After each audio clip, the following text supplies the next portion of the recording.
વાત અમદાવાદની કે જ્યાં વૈશ્વિક અશાંતિની ઉદ્યોગો ઉપર પણ માઠી અસર જોવા મળી રહી છે। અહીંયા સાણંદ જીઆઈડીસીને મળશે માત્ર 50% જ ગેસ સપ્લાય। સાણંદ જીઆઈડીસીને રોજ 30,000 ક્યુબિક મીટર ગેસની જરૂરિયાત છે।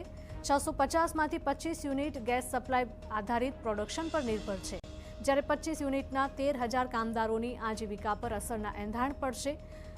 ઓટોમોબાઈલ સેક્ટર ઉપર પણ ગેસ સપ્લાયની સીધી અસર જોવા મળશે। સાણંદ ઇન્ડસ્ટ્રીઝ એસોસિએશને વૈકલ્પિક ઉર્જા સ્ત્રોત માટે પણ ચર્ચા કરી। જરૂરિયાતવાળા યુનિટને ગેસ સપ્લાય અવિરત મળી રહે તેવી માંગ કરાઈ છે।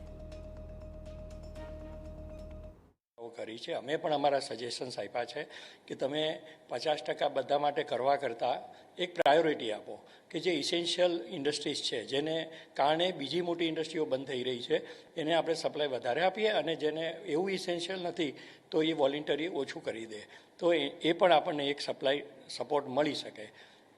બીજું, આપણે એક એનર્જીમાં બીજા સોર્સ શોધવા પડશે, એટલે બીજા સોર્સના પણ અત્યારે ચર્ચાઓ ચાલી રહી છે।